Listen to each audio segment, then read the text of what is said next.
My name is Hannah Carter, and today I stand in the courtroom facing my younger sister and my parents. The very people trying to take away the child I have raised for 10 years. In the judge's hands is a blue-covered file, the contents of which only I know. She looked at me and asked, "Do they know you're holding this?" My heart pounded because inside was not paperwork, but the truth that could change everything. Have you ever found yourself in a situation where you had to stand against your own family to protect the one you love more than life itself? If it were you, what would you do? Share your thoughts in the comments. Don't forget to hit like and subscribe to the channel so we can continue this journey filled with tears, betrayal, and the unexpected. My story begins on a rainy night years ago. I froze on the porch, staring at the rain-soaked infant car seat. The thin blanket had been blown aside, revealing a baby girl's rosy face, her eyes barely open, lips sucking gently, as if searching for warmth. She had a tiny dimple on her left cheek, a mark I knew belonged to Brooke. A hastily folded note beside her made my hands tremble. "Why, I can't do it. Sorry," just 7 words, but they sliced my life apart. I called Brooke over and over, but only the cold tone of a shut-off phone answered me. In panic, I dialed my parents, hoping they would rush over, but on the other end was only cruelty. "She's your burden. Don't look for us." I choked back tears, pleading, "But she's your granddaughter. Your own blood." My father cut in, his voice flat. "She left the child to you, so you take care of it. We want no part in this." The line went dead, leaving a suffocating void. In the living room, Maya whimpered weakly. I turned to Evan, desperate for support, but he only frowned. "This isn't our problem. You need to call social services right now." "I can't abandon her," I snapped, tears streaming. "She's my niece." Evan sighed, shrugging helplessly. "I can't stand hospitals, let alone raising a newborn. You need to think about our future." In that moment, I knew I was completely alone. I threw on a raincoat, lifted the car seat into the car, and drove to a 24-hour supermarket.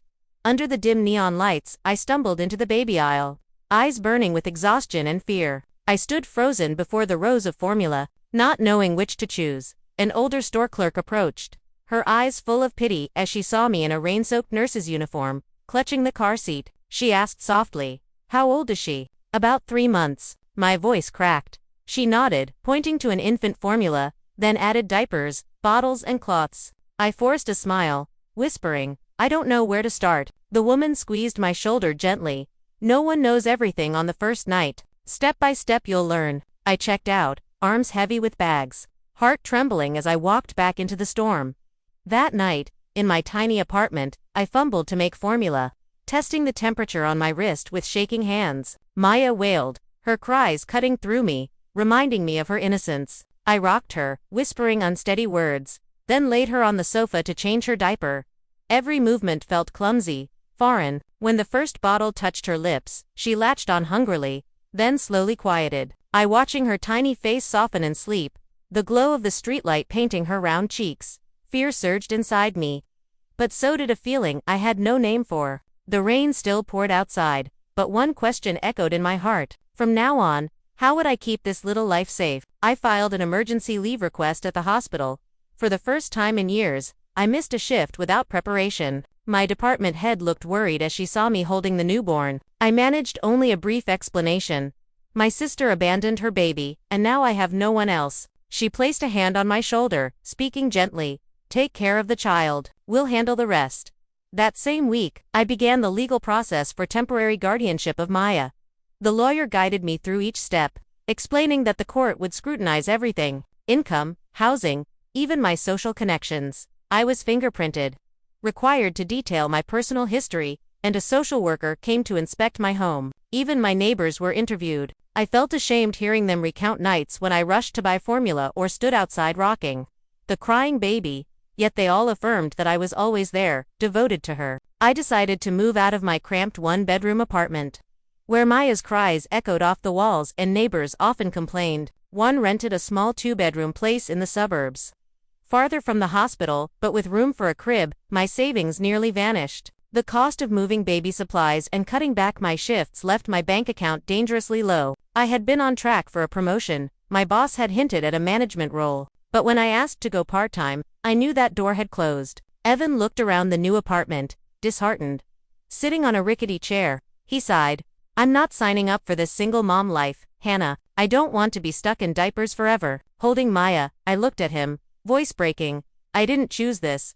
But I can't abandon her. He rose, picking up the packed bag he had prepared. I don't blame you, but I can't do this. My future doesn't look like this. The door shut with a faint shake. I knew it was over. My parents occasionally visited but never stayed long. Each time, my mother glanced around critically, saying, "You look exhausted. The place is messy. With all that crying, you must be doing something wrong." My father folded his arms, asking only, "Any news from Brooke?" Biting my lip, I answered curtly, "If I knew, you'd be the first to hear." But the truth was, I didn't know. And Brooke's silence weighed heavier each day. I hired a private investigator named Sam Keller. In his 40s, with a raspy voice and sharp eyes, he took the faded photo of Brooke and the few scraps of information I had left. A week later, he reported, she was seen in San Diego, working at a seaside diner for a few weeks. Then she disappeared. Relief that she was alive, mixed with despair. She had chosen to walk away, not been forced. On long nights, once Maya was asleep, I opened a thick notebook I called Maya's Growing Up Journal. Every day, I wrote at least one line. Today, she rolled over. Today she smiled. Today she had a fever and I shook with fear. Each page soaked with tears and fatigue, but it was the only way I could hold on to fleeting moments. There were days I nearly collapsed on the kitchen floor. Maya cried all night. Milk spilled on my clothes, laundry soured in the basket. Staring at my hollow face and tangled hair in the mirror, I questioned if I was doing the right thing. But when she opened her eyes and her tiny hand clutched my finger, doubt dissolved. One morning, as I mixed formula, my mother appeared unexpectedly. She scooped Maya up, shaking her head. "She's thinner. Are you sure you know what you're doing?" I pressed my lips together, holding back anger. "You're not the one awake every night with her. I know what I'm doing." She sighed, set the baby back in my arms, and walked out without a backward glance. I grew used to not being able to rely on anyone. I read books on my own, asked colleagues at the hospital about childcare. Strangers became my support. A widowed neighbor taught me how to soothe a baby with the rhythm of rocking arms. A coworker gave me a pile of old baby clothes. An older nurse sent me texts reminding me to take care of my health. Bit by bit, I learned balance. Putting Maya in the stroller while I made breakfast. Napping when she napped. Carefully planning every expense. My life no longer turned pages of dreams. But each time I opened the journal, seeing the hurried lines written under the yellow lamp, I felt myself grow steadier. And so, through each page of the journal, each small step, Maya and I entered a new life. A life not easy but full of meaning. The legal process took longer than I imagined. I thought filing for guardianship would be enough. But each stage was an endless test. After one social worker interview came another appointment for Maya's checkups. All on my shoulders alone. Each time I walked out of court, arms full of thick files, I felt as though a stone pressed on my back. At night, the small apartment sank into darkness, broken only by Maya's raspy breathing and bouts of colo. I learned to make formula half asleep, to hold her on my shoulder and pat rhythmically until her tiny body calmed. When she had a fever, I rushed her to the ER, trembling in the same hospital where I once worked, and for the first time felt utterly helpless. A former colleague passed by, put a hand on my shoulder, and whispered, "Hannah, you're not alone." But stepping out of the hospital doors, I knew the truth. I only had myself. Then, slowly, unexpected faces appeared around me. I called them my chosen family. The first was preschool teacher Dana Wu. When I dropped Maya off, she had only learned to sit up. I was more nervous than my baby, handing over bottles, diapers, blankets. Dana smiled gently and said, "Leave it here, I'll watch over her. She's strong." Every afternoon at pickup, Dana took a few minutes to tell me in detail how many spoonfuls Maya ate, if she napped well, if she laughed at children's songs. That care told me I had chosen the right place. My neighbor, Mrs. Alvarez, in her 60s, lived right below me and became an unexpected anchor. One night, after hearing Maya cry for hours, she knocked with a pot of hot soup. "Eat so you'll have strength to hold her." She showed me how to swaddle tighter, how to tilt the baby to ease gas. Some nights, when I was too tired, she knocked again, softly saying, "Let me watch her for an hour." "Go shower." I cried in the bathroom, washing off sweat, knowing I was lucky not to be entirely alone. The corner store owner, Mr. Bennett, saw me often on my way to work. At first it was only greetings.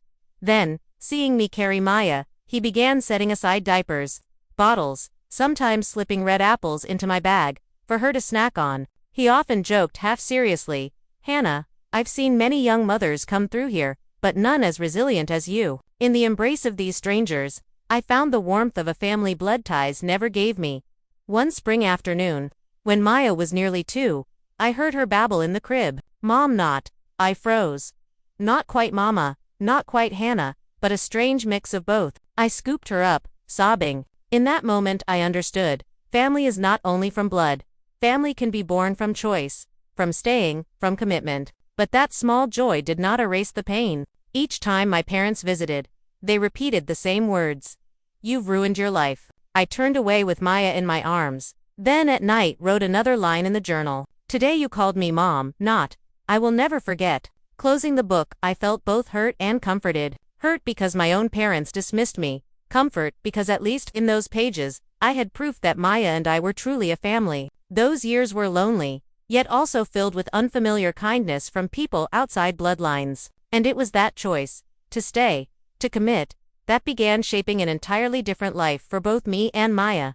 I knew I couldn't carry on with exhausting hospital shifts, juggling sick children and my own baby, so I transferred to work as a school nurse in another district. The job was less prestigious but with fixed hours, better suited for raising a child.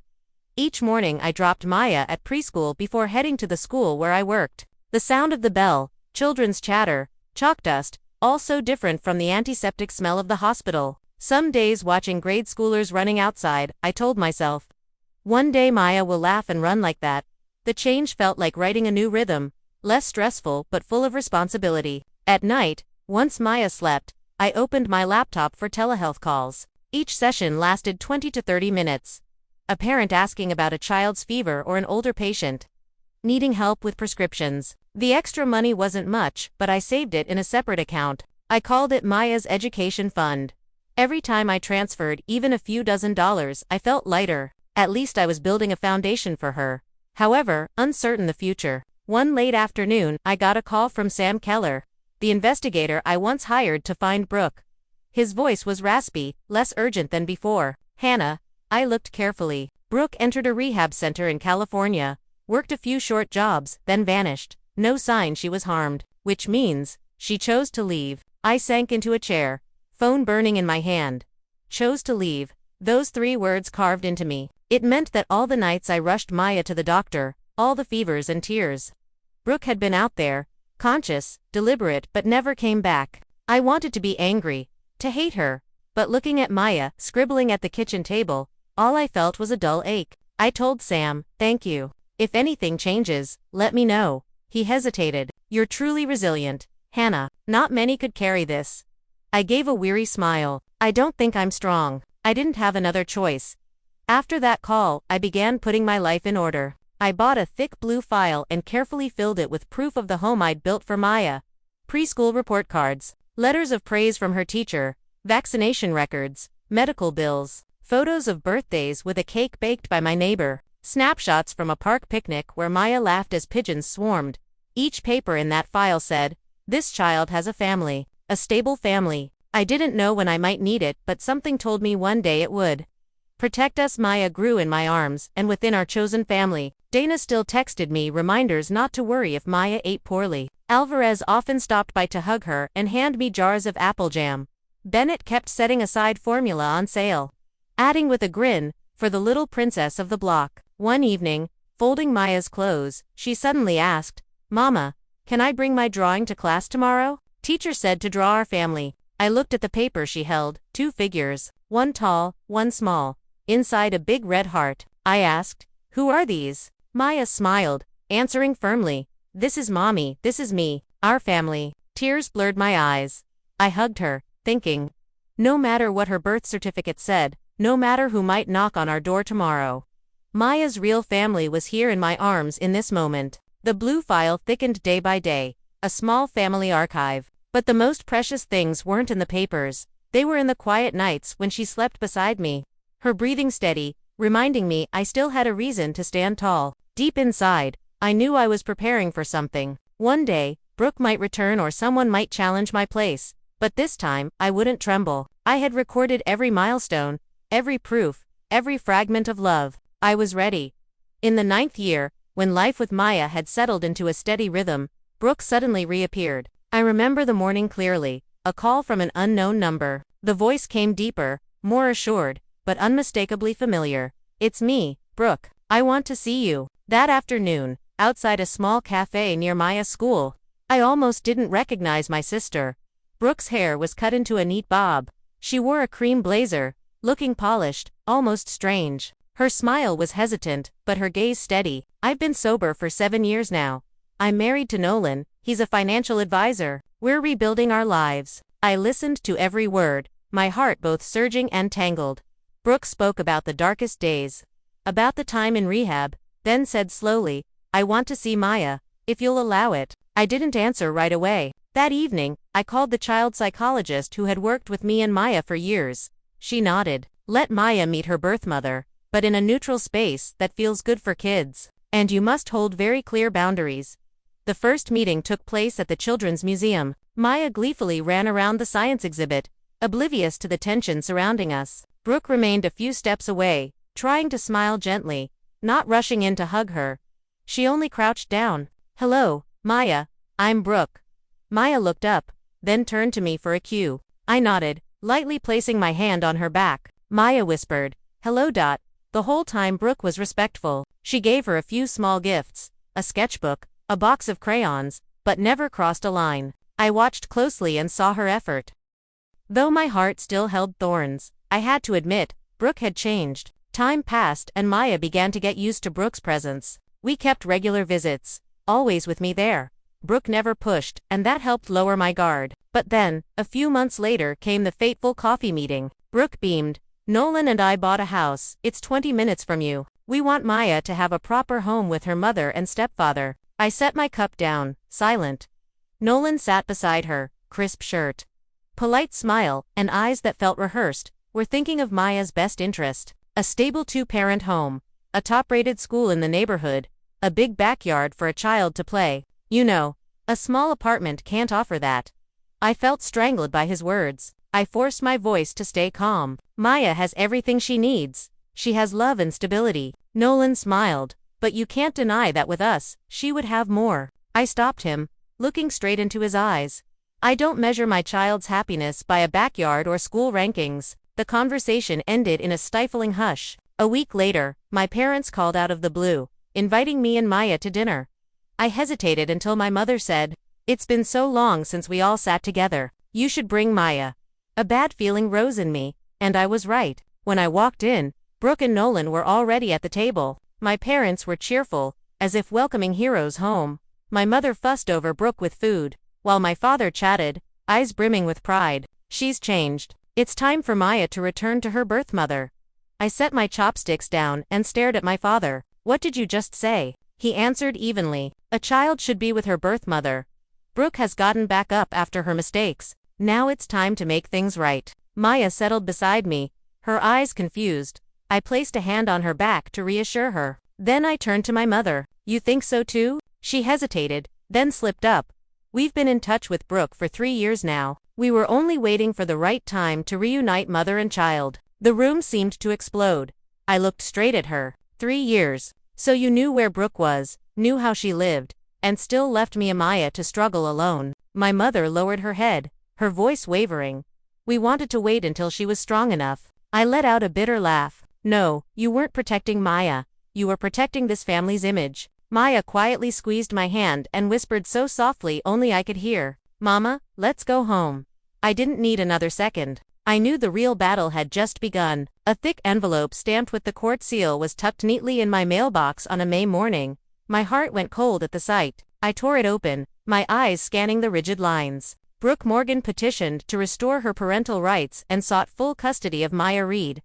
I sank onto the steps, the papers trembling in my hands. The long years I had raised Maya, every midnight fever, every school pickup and drop-off, every homework assignment, were now being weighed on a scale. That afternoon, I took a seat across from Julia Hernandez, the family attorney so many colleagues trusted.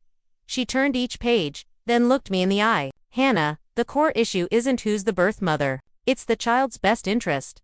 The court will look at secure attachment, stability, and who has been the primary caregiver all this time. We must prove that Maya's life with you is happy and steady. I nodded, swallowing tears. Julia continued. Start gathering evidence. Letters from teachers, the school counselor, medical records, photos, anything that shows you've been there for every step of Maya's growth. In the weeks that followed, I threw myself into a new grind. I met with Maya's homeroom teacher, who didn't hesitate to write a detailed letter, describing how I always attended parent-teacher meetings, volunteered in the classroom, and, most importantly, the close, secure bond between Maya and me. The school counselor agreed to provide a report. Maya consistently refers to Hannah as her mother, and that relationship is the safest in her life.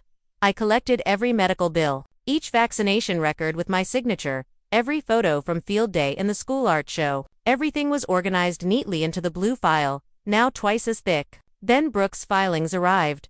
I held them, each line slicing like a blade. Hannah Carter has isolated Maya from her biological family. She refused every chance for Maya to maintain relationships with her grandparents and birth mother. At the end, I saw affidavits signed by my own parents, Paul and Margaret. They wrote that I had intentionally taken Maya, that I had planted a negative image of the family in her mind. The betrayal from the people who brought me into the world hurt even more than Brooke's petition.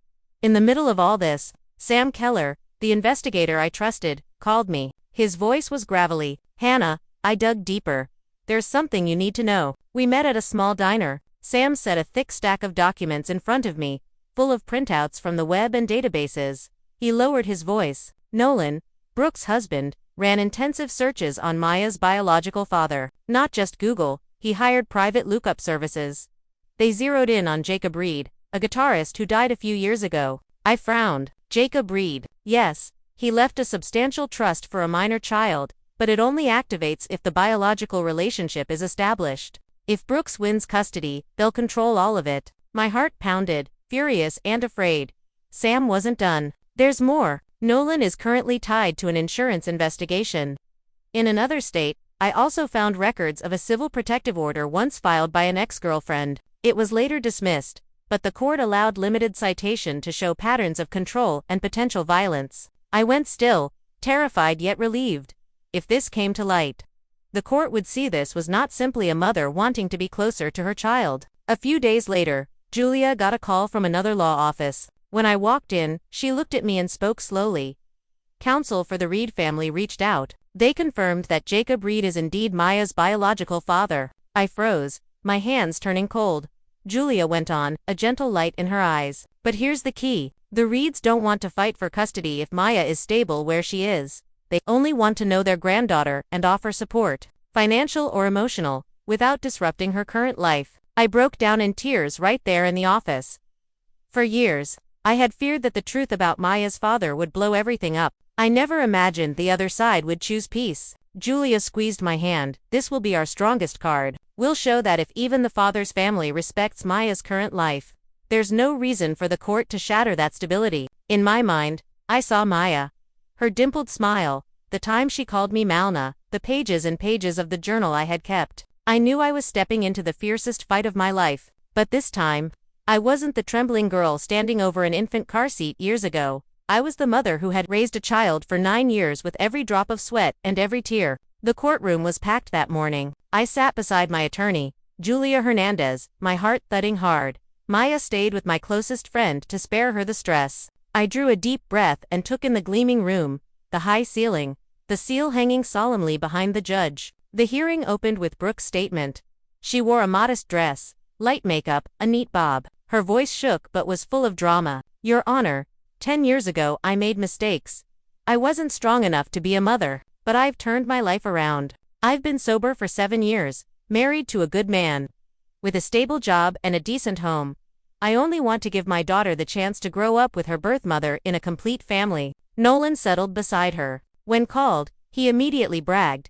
We have a 4-bedroom house, a big backyard, a top-rated school nearby. We can give Maya what Hannah can't, family trips, a solid college fund and a 2-parent home. I clenched my hands, keeping calm in the face of that harsh comparison. Then it was my parents' turn, Paul and Margaret, to take the stand. My father's voice was flat. Hannah has kept Maya separate from our family. She always treats Maya as her own and gives us no role. We believe our granddaughter should return to her birth mother. Margaret added, sighing as if burdened. Hannah is good, but she's always stubborn and won't share. A child needs to know her roots, to be raised in a blood family. Every word they spoke rubbed salt into my heart. But Julia was well prepared. She called Maya's homeroom teacher and the school counselor in turn. The teacher stood straight, her voice firm. Maya is well behaved, confident, and performs well academically. She always refers to Hannah as her mother. Changing her primary caregiver now could cause severe trauma, the school counselor affirmed. A secure attachment with the primary caregiver is foundational for psychological development. Maya has that with Hannah. Any disruption is dangerous. The courtroom fell silent. Then Julia gave me a slight nod. I opened the blue file I had carried for nearly a decade. The snap of the binder clip echoed in the still room. Each document was submitted. The voluntary agreement Brooke signed at a community legal center 10 years ago, admitting she was not capable of parenting and requesting a long-term transfer of care to me. It was notarized but never filed because she fled immediately after. Screenshots of a conversation between Brooke, Nolan and Margaret, discussing a plan to take Maya to another state for a few months to create a new reality before filing. A search report showing Nolan looked into Maya's biological father right before Brooke returned, along with letters from counsel for the Reed family confirming the trust would not pay out to adults as caretakers, only for Maya's direct benefit, and that they had no wish to seek custody if Maya was stable. A child protective services record from that rainy night. Margaret refused to take the child while Paul said, "That's Hannah's problem." And finally, a summary of a past protective order related to Nolan, evidencing previously alleged controlling and violent behavior. As each piece was read, Brooke went pale, Nolan's jaw clenched. Margaret ducked her head, avoiding my eyes. The room was utterly still. I heard every tap of Judge Hart's pen on the bench. She removed her glasses, her stern voice carrying across the courtroom. The court finds multiple indications of false statements and a clear financial motive behind this petition. I looked down at my trembling hands, but for the first time in years, I felt a shaft of hope breaking through. The verdict was not yet given, but the truth had finally spoken. On the day Judge Hart read the ruling, I heard every word as if carved into the air. The court denies the request to change custody. The legal guardian of Maya remains Hannah Carter. My chest flooded with relief and a painful lump in my throat. All the fear of having the child I'd raised for 10 years taken away, finally dissolved. I covering my face with both hands, letting the tears fall. Brooke stood a few steps away, eyes red. The judge continued, voice firm. Brooke Morgan will have supervised visitation and must participate in family therapy. Nolan Richards, due to a history of controlling behavior and the absence of an independent risk assessment, is prohibited from direct contact with Maya until further order of the court. Nolan hung his head, fists clenched, while Brooke gave a small nod as if accepting reality. Then the judge's gaze turned to my parents. Paul and Margaret Carter, you gave false testimony before this court. This is a serious offense. If you wish to maintain a relationship with your granddaughter, you must complete a respecting parental boundaries program through family services. Otherwise, all visitation requests will be suspended. The entire room went quiet. My father kept a stiff face clinging to his pride, while my mother trembled, clutching his sleeve. I no longer felt the same anger as before. Only a distance that would be hard to bridge. A few weeks later, an envelope arrived at my new address. Sender, the Reed family. In the letter, they expressed gratitude that I had protected Maya and proposed establishing an art scholarship in